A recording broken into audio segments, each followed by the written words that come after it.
This is Intern Views, the series where I speak to people I've never met in real life before about things unrelated to the pandemic, including pasta.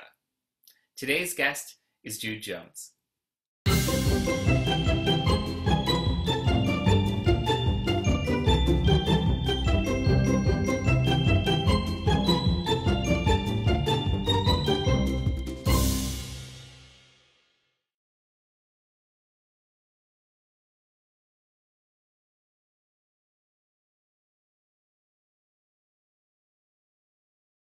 It's all happening. We're set up. It's legit. It's real. This is real. You have the lights on, we have the recording happening, it's all happening. Tell me what you do at the Shaw Festival. Well, I'm the full-time cook here at the Shaw Festival and a part-time house manager, and I've dabbled in bartending, ushering, reception, and a little house management. A little housing department, accounts receivables. But my full-time career here is definitely the cook in the green room.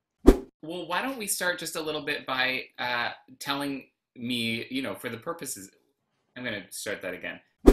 Okay, and I think a lot of people, I didn't know this before I came to Shaw the first time, that I don't think a lot of people even know that the green room exists because it's like a private little restaurant, basically. It is, yeah. We essentially cater to the company to make sure all of cast and crew and everyone gets fed because often, as you know, we're working, 16-hour days, especially during rehearsals, 14, 16-hour days.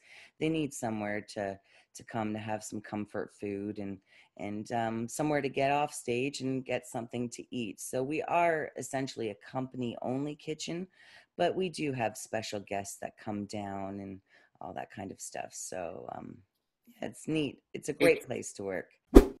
I've been at the Shaw for 7 years and I've been down in the green room for about five. So, yeah, I really enjoy the green. What I love about the Shaw Festival, I don't know if you've noticed this or not in your short time here, but every department thinks their department's the most important.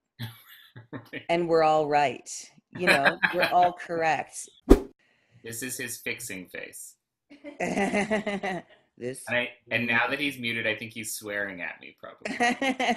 Yeah, now you have headphones because that's just how technology was today. Exactly. That's it. Growing up in Niagara in the 80s and 90s, we weren't the most diverse area. The Shaw has always been kind of a mecca for diverseness for us in that sense, region wise. So it's where people wanted to be if you were open-minded and part of any diverse community at all. It really changed my life. I think sometimes folks assume things about smaller places in terms of the diversity of communities that can exist within a smaller place. And Yeah. I think, I certainly grew up in a small place and I lived in a really small town for a number of years while working for a different theater. And you can feel, or I felt like as a queer person, a little bit alone in those contexts. Yeah. But then you actually start having conversations and you realize that, queers are everywhere just coming out of the woodwork. We are. Yeah, Yeah. exactly. It's one of those things. And that people are a lot more accepting. This is what I've found because I have been trans, obviously, my whole life.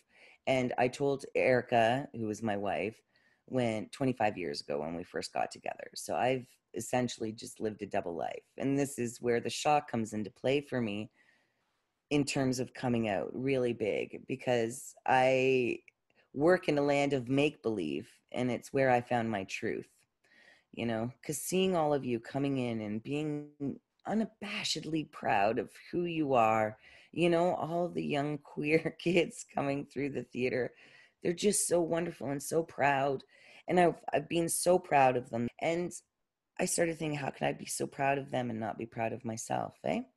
And that my kids are all grown and that there's nothing stopping me from being me except for my own fear of prejudice. So I've been projecting prejudice onto people when I shouldn't have because the response has been loving. And the stuff that hasn't been loving, I just don't see it.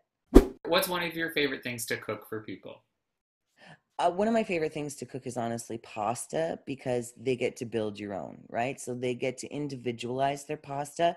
And I love seeing what people put in their build your own anything is my favorite. Build your own salads, build your own pasta because the stuff people put together is fascinating to me. It's a test kitchen experiment kind of thing. And now you know, don't put too many toppings in or I will judge you. At the end of the interview, now you have to ask me a question.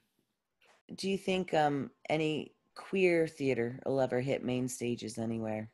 I mean, Shaw uh, and Stratford have both done some, Mm, but I think I hope that there's more. I think one of the things that we do really badly as a culture is because theater often has such a large queer community working within it, we don't necessarily consider what it feels like to be queer and never producing work that reflects that. And yeah, so I think one of the things that I hope we'll see changing in the world is not only better representation across all sorts of diverse and marginalized communities hmm, in theater buildings, but also in the stories that we're telling, and yeah. in making sure that we're trying to find place for stories that that also are from those perspectives. So, The actors will tell you I directly attribute their success to my food. I mean, that Because makes sense to me. I don't give them the energy to go on stage. How are they to sing and dance for 2 hours, right? It's important, for people who aren't in the community to witness it. You change somebody's life. Like when I came out last year, I had a really hard time, very uncomfortable and awkward people congratulating me for something I still felt shame about. Right. Just a Yeah. very odd paradox to be like, congratulations, and you're like, thanks, I've been lying to you for 25 years. This doesn't, Right. a very strange thing. And I had a bit of a moment and I ran upstairs to have a break in the green room. So I went out like the patio and up the stairs and, you can see the back veranda from where I went for my break. And there was a pride flag hanging. And I've never seen that before at the Shaw. Mhm. And it really, in that moment, took me aback and honestly brought me to my knees. I bawled my eyes out just because, like, it was a symbolic thing that probably, like, didn't think twice about it. Like, let's do this. It's a nice thing. But honestly, in that moment, it was a thing for my soul. Like, okay, you're going to be okay. You're with the right people who are going to make you feel safe.